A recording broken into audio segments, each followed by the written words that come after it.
It's complex analysis question from GATE 2021। क्या question है? The number of zeros counting multiplicity of the polynomial 3z⁵ plus 2 iota Z square plus 7 iota Z plus 1 in the annular region this is. तो ये अगर आप complex analysis पढ़ते हैं तो इस क्वेश्चन को देखते ही आप समझ जाओगे ये किस चीज़ का क्वेश्चन है। जैसे क्वेश्चन ऑफ रुचि थ्योरम।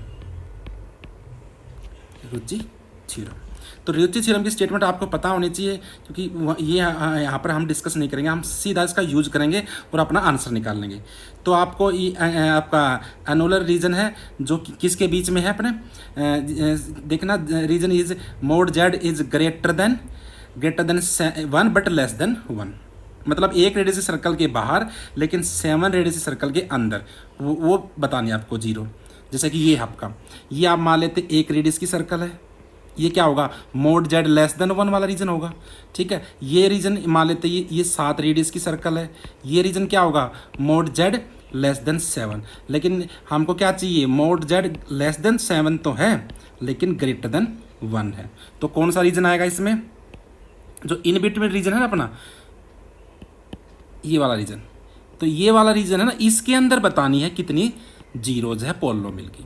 तो हम ऐसा करते हैं, जो एक रेडियस की है ना उसके अंदर देख लेते हैं, और टोटल 7 रेडियस की उसके अंदर देख लेते हैं। तो एक रेडियस वाली फिर हटा देंगे हम, तो इन बिटवीन जो भी अपनी रूट है वही रह जाएंगे, ठीक है। अब आते हैं अपनी पोलोमिल क्या गिवन है, polynomial is P Z is equal to 3z⁵ plus 2 iota Z square plus 7 iota Z plus 1। तो ऐसा कर लेते हैं, जो एक रेडियस की सर्कल है उसके अंदर देख लेते हैं कितनी जीरो है। तो रुचि थ्योरम में हम क्या करते हैं, इसकी बाउंड्री पे देखते हैं किस टर्म का कोएफिशिएंट हायर बनेगा, जो बाकी को डोमिनेट कर देगा। जैसे कि यहाँ पर तो इस बाउंड्री के ऊपर तो मोड जेड कितना होगा 1 होगा, तो इस कोएफिशिएंट का मोड कितना बनेगा, इस टर्म का मोड कितना बनेगा 3 बन जाएगा, इस टोटल टर्म का मोड कितना बन जाएगा 2 बन जाएगा, क्योंकि मोड ऑफ जेड तो 1 है, मोड ऑफ जेड 1 है। इस टोटल टर्म का क्या बनेगा 7 का मोड 7 बन जाएगा, आयोटा का मोड 1 बन जाएगा, मोड ऑफ जेड कितना अपना 1 बनेगा और इसका 1। तो यहाँ से देखते हैं हम तुरंत निष्कर्ष निकाल सकते हैं कि जो हाईएस्ट ऑर्डर की जो अपनी टर्म है अपनी, उसको मैं एफ जेड जनरली हम एफ जेड कहते हैं, that is equal to 7 iota z, क्योंकि इसका अकेले का मोड कितना 7 है ना, इसका 3 2 5 रिक्त हैं, जो अकेला ये बाकी टर्म को डोमिनेट कर देता है। तो बाकी जो रिमेनिंग टर्म है अपनी उसको अलग पोलोमिल दे देंगे, ताकि दोनों का सम अपनी रिक्वायर्ड पोलोमिल हो जाए।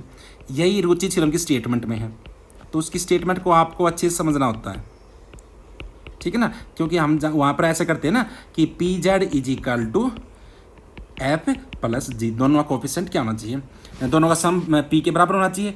और अपना जो एफ का मोड बनेगा वो कितना बनेगा 7 बनेगा, और इसका मोड क्या बनेगा लेस देन इक्वल टू 6 बनेगा। So clearly mod of z is greater than mod of G on mod of z is equal to 1, ठीक है।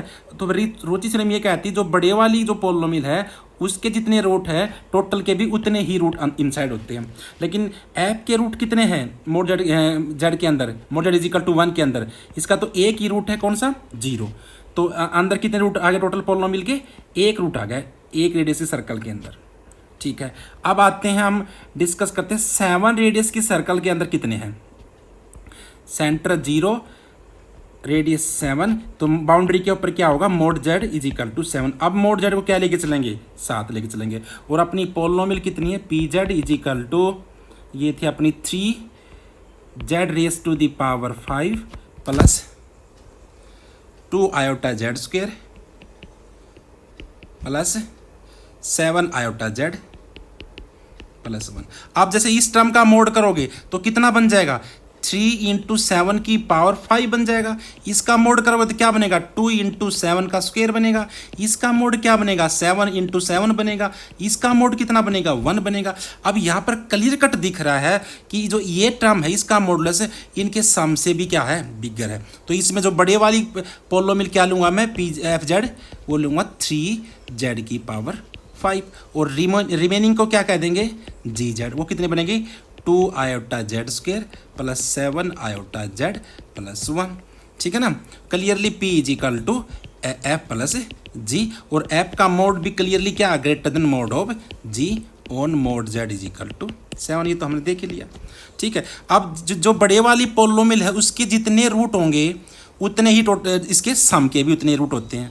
लेकिन बड़े वाली पोलोमिल के कितने रूट है? 5, क्योंकि 0 5 बार रिपीट करेगी ना, तो इसका मतलब इसके अंदर कितने रूट आ गए? 5 आ गए। तो कंक्लूजन क्या निकला हमारा? कंक्लूजन हमारा ये निकला कि जो 7 रेडियस की सर्कल है उसके अंदर तो कितने आएंगे? 5 आएंगे। ठीक है, और एक रेडियस सर्कल में हमने कितने देखे हैं? वो 1 देखा है, लेकिन हमको तो इन बिटवीन चाहिए, जो एनुलर रीजन है उसमें चाहिए था ना। तो टोटल 5 है, एक अंदर आ गया तो बीच में कितने आएंगे? 4 आएंगे। तो आंसर विल बी, तो यहाँ पर हम क्या लिखेंगे? Their answer will be 4। Okay, thank you.